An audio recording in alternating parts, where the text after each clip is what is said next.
Eu quero agradecer os irmãos aqui do acampamento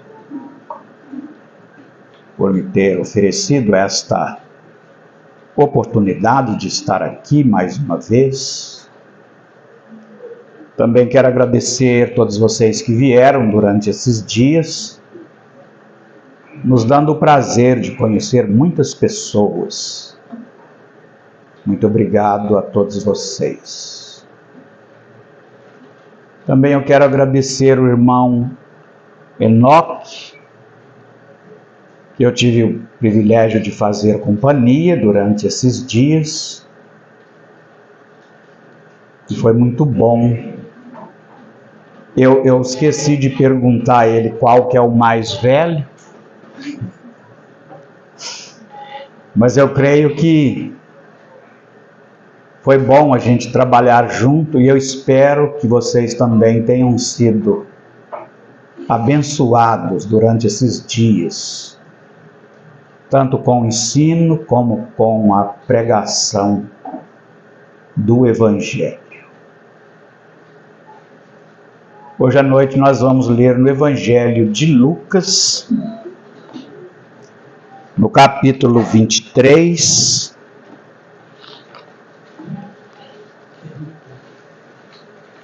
e o verso 39.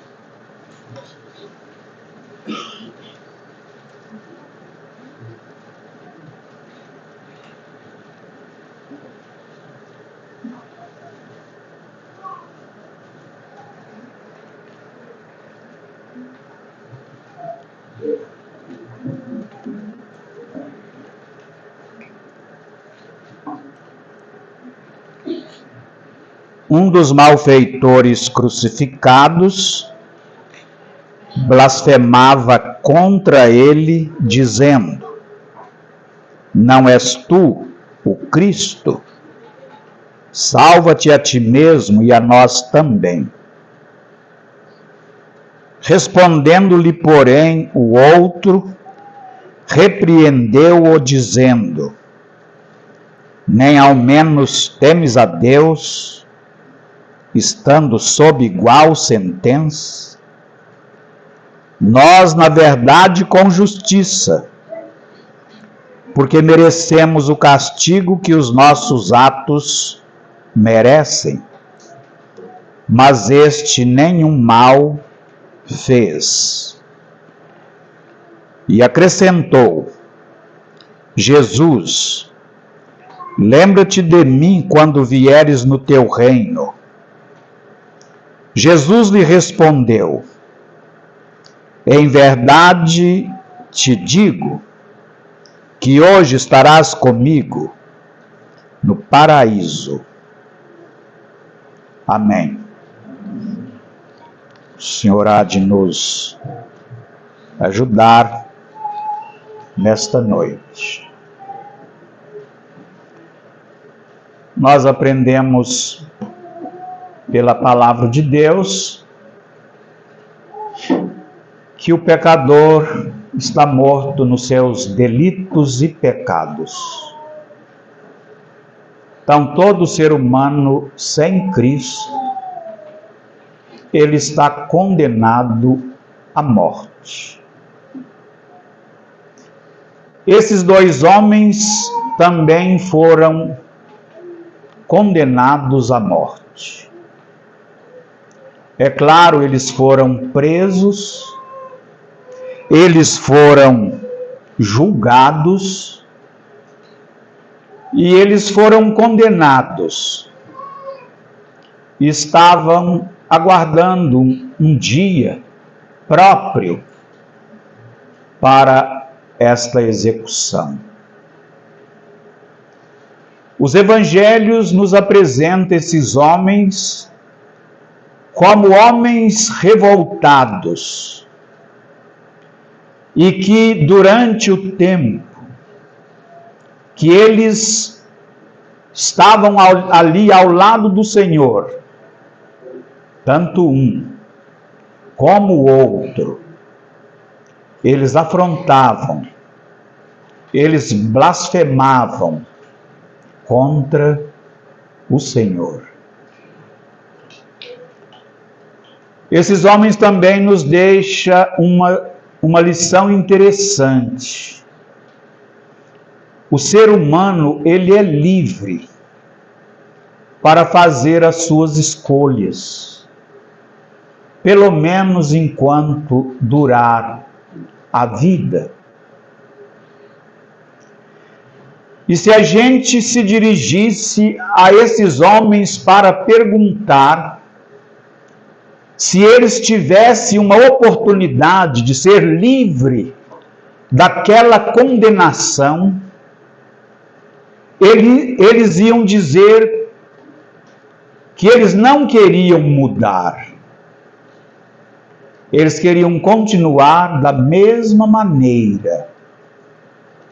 E por isso estavam revoltados, blasfemando contra o Senhor. Hoje à noite, talvez nós estamos falando com pessoas que têm no íntimo que ele nunca vai mudar. Alguns costumam dizer: os meus pais eram assim, e eu sou assim, e eu vou morrer assim. E o ser humano é livre.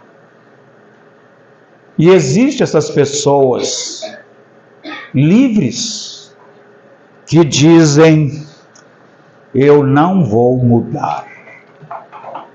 E de fato essas pessoas não vão mudar.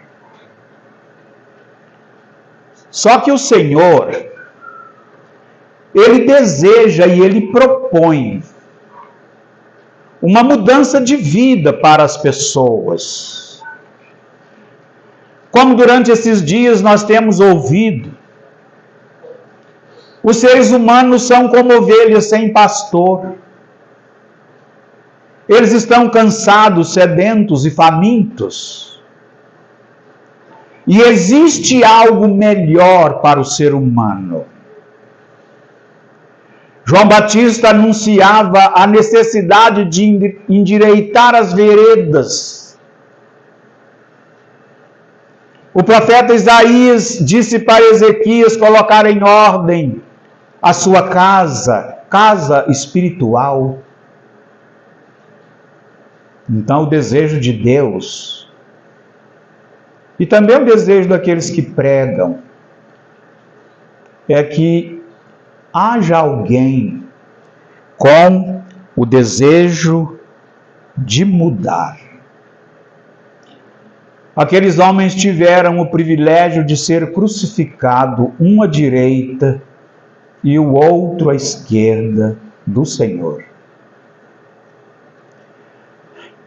O fato do Senhor ter sido colocado na cruz central, alguém diz que era uma cruz mais alta, é porque as autoridades julgavam que ele era o pior dos pecadores.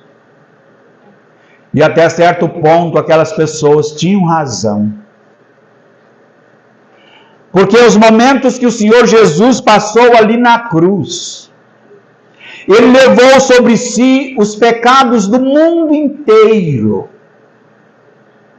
O profeta disse assim que Deus fez cair sobre Ele as nossas iniquidades.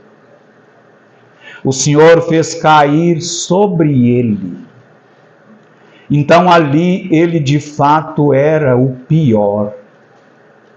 Porque Ele levava sobre si as nossas iniquidades.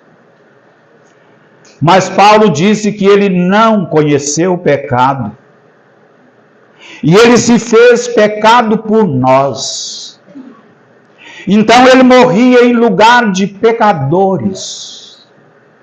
E Ele era inocente. Como já ouvimos nesses dias, como cordeiro imaculado, sem mancha. Assim era o Senhor. Mas aqueles homens, eles ouviram da traição que o Senhor Jesus sofreu. Eles também certamente ouviram que o Senhor Jesus foi preso por causa da inveja das autoridades, dos religiosos daquele tempo. E eles perceberam que o Senhor Jesus tinha um caráter puro. E aqueles homens possivelmente ouviram dizer que no julgamento Pilatos tinha dito: eu não acho nele nenhum crime.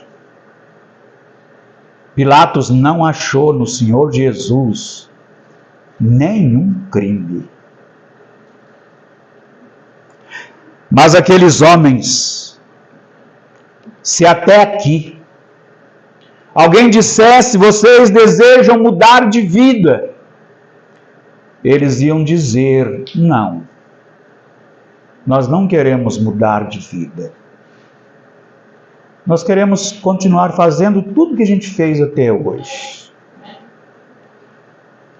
Quem sabe alguém vai sair daqui dizendo isso. Eu não quero mudar. Eu quero continuar sendo essa mesma pessoa que eu sempre fui.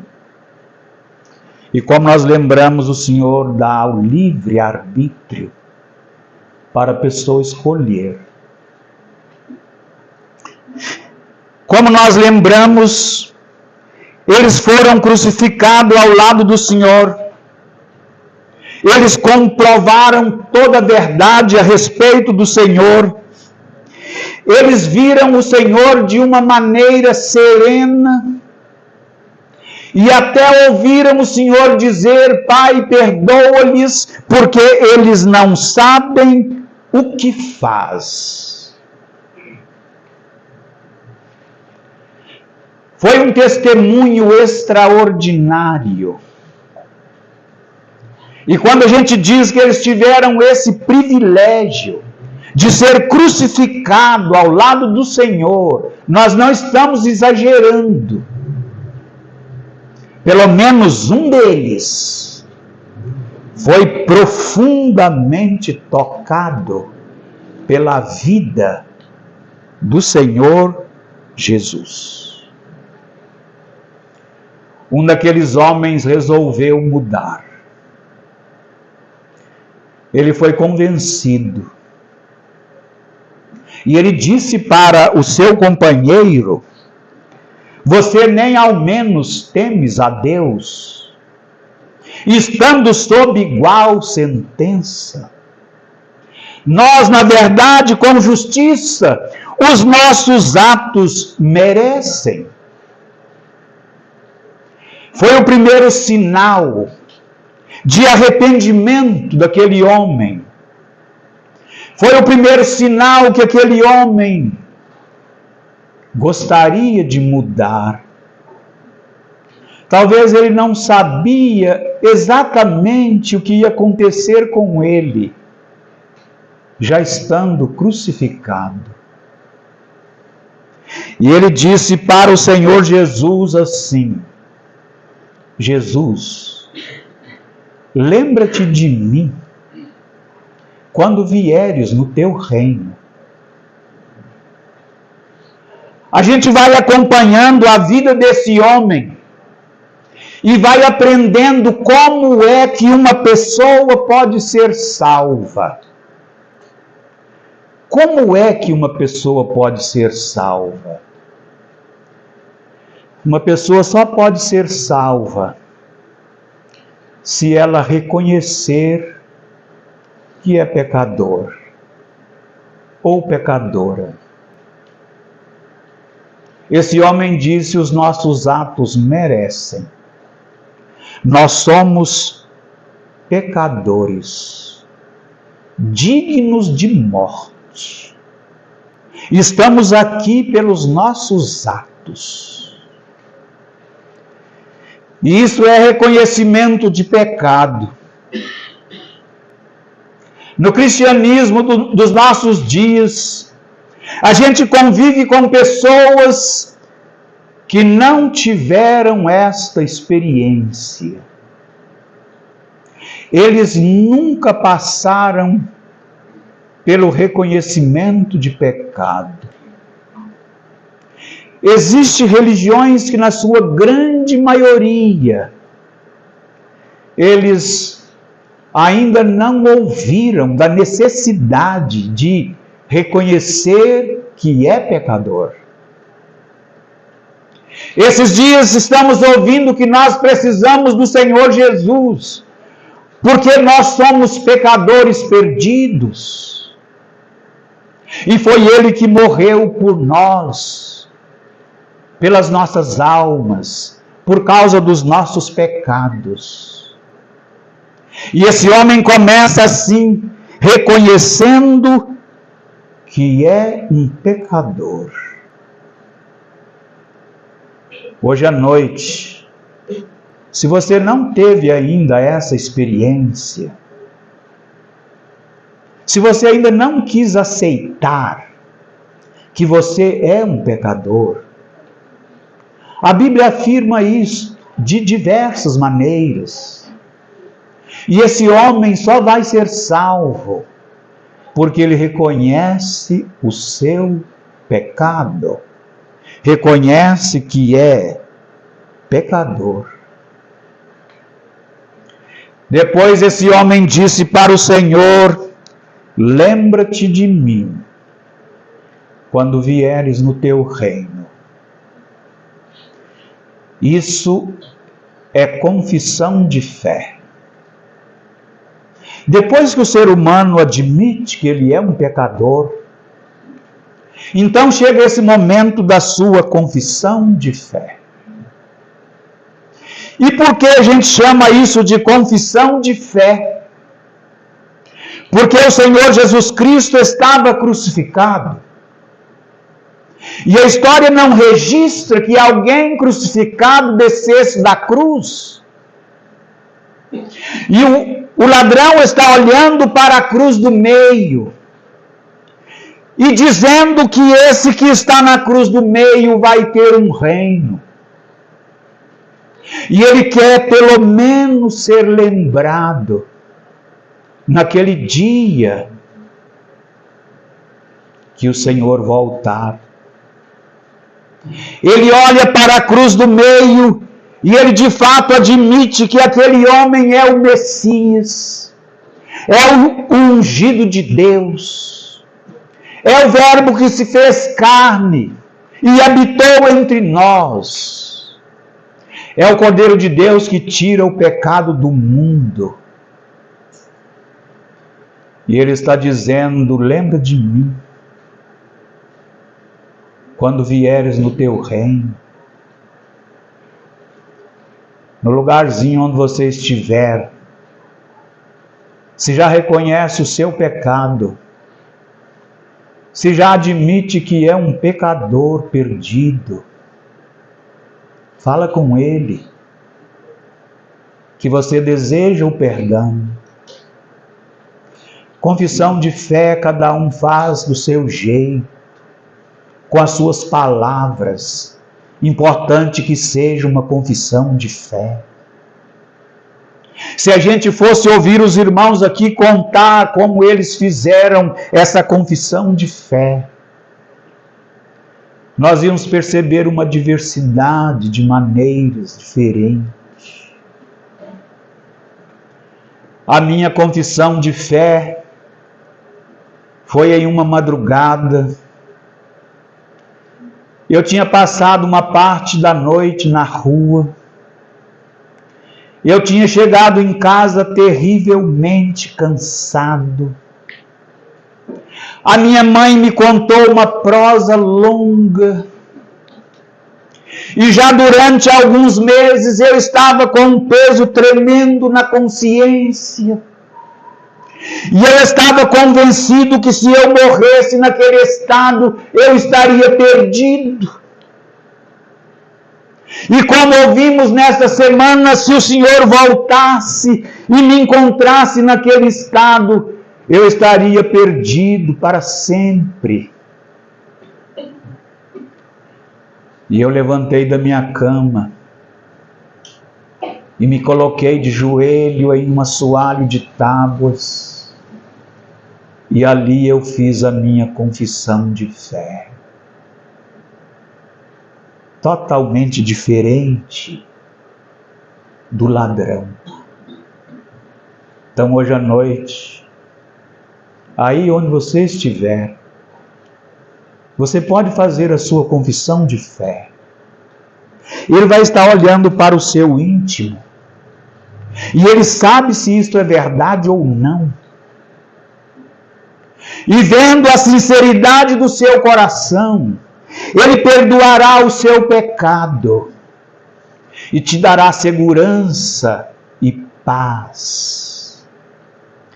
E o gozo do perdão não tem como explicar. Esse homem disse: lembra-te de mim quando vieres no teu reino. O homem mudou. Ele não teve como mudar de vida, mas ele mudou de sorte. Ele mudou de destino. Ele mudou de caminho.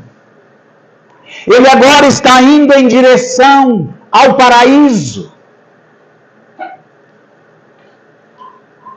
E o reconhecimento de pecado e a confissão de fé muda completamente o nosso destino. Nós desejamos que muitos que aqui estão sem Cristo, nesse momento tenham um desejo de mudar.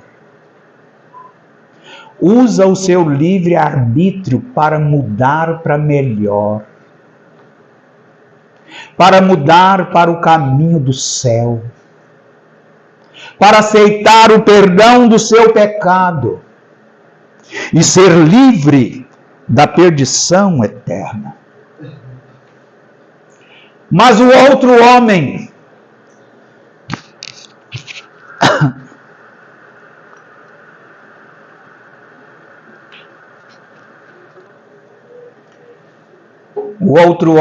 não quis mudar. Ele aproveitou a sua liberdade de escolha e ele não quis mudar.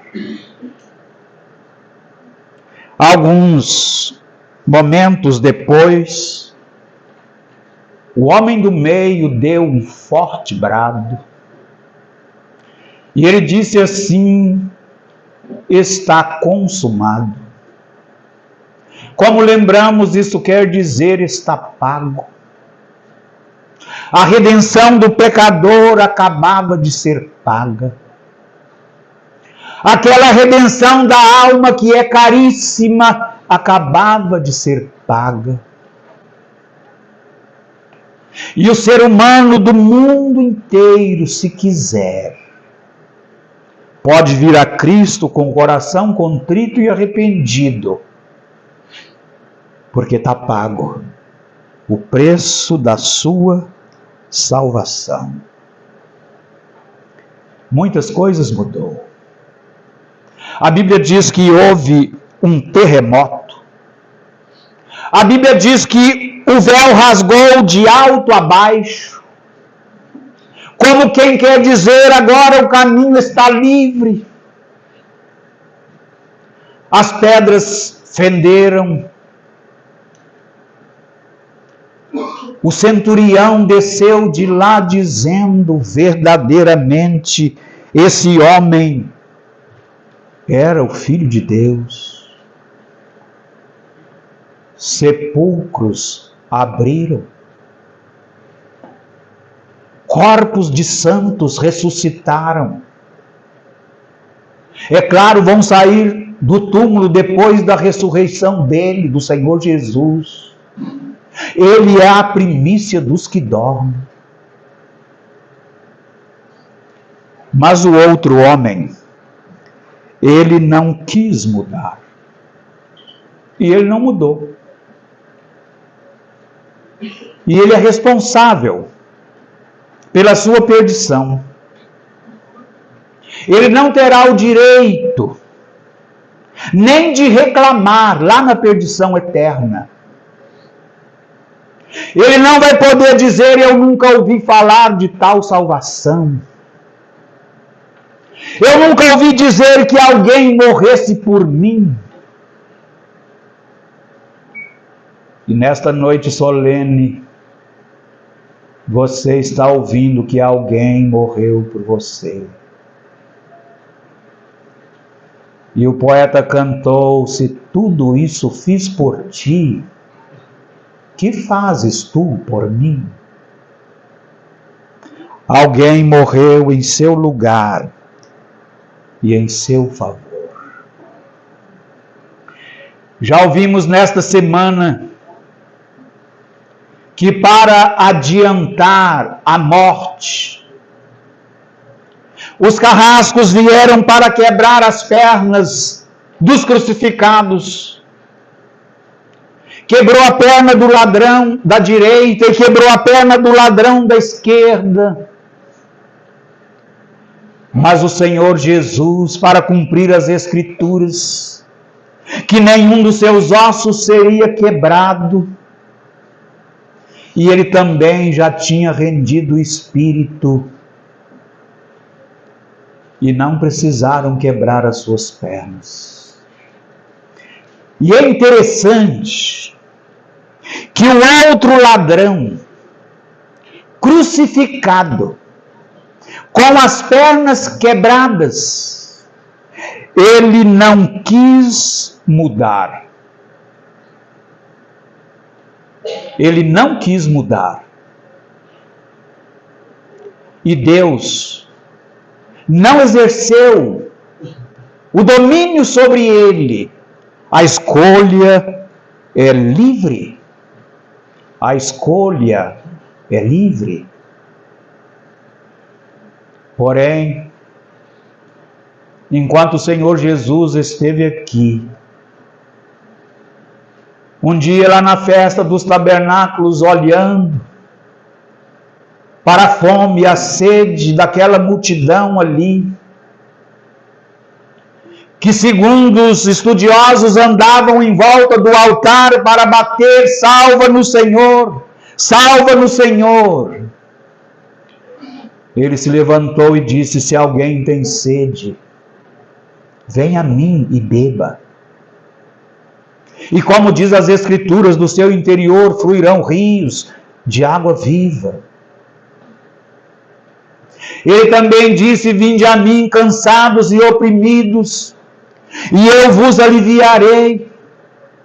Tomai sobre vós o meu jugo e aprendei de mim, que sou manso e humilde de coração, e achareis descanso para as vossas almas, porque o meu jugo é suave e o meu fardo é leve.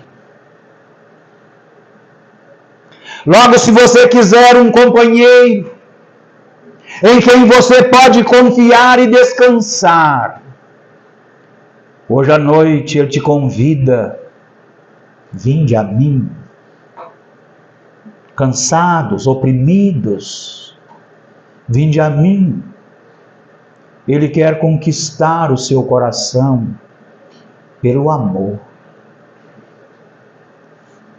E aquele homem, como nós lembramos, ele não quis mudar. Algum tempo depois, veio a morte e selou o destino daqueles homens. E apenas um tinha mudado, e o outro não. Ele não quis mudar. A morte é o selo do destino. Salomão disse: caindo a árvore para o norte ou para o sul, onde cair, ali ficará. A morte é o selo do destino. E um minuto depois da morte, o ser humano vai se deparar na eternidade.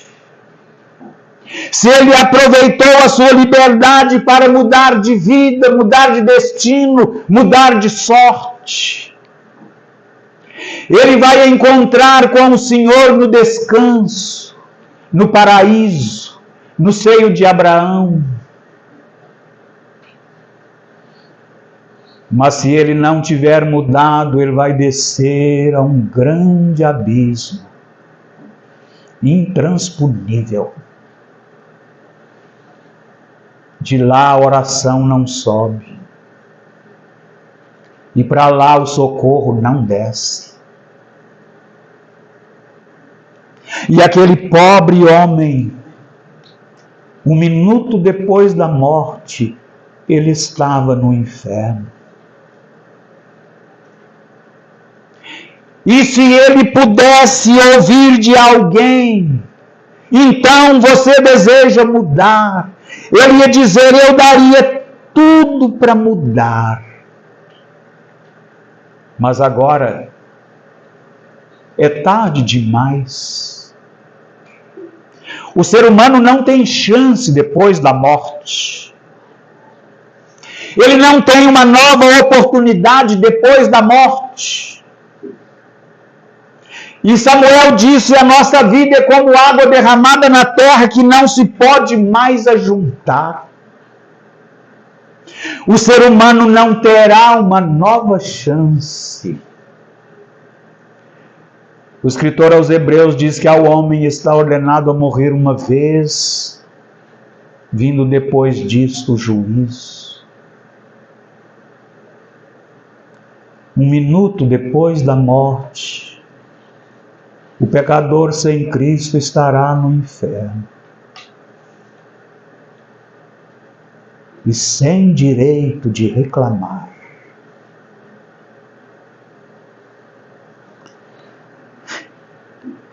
Os estudiosos acreditam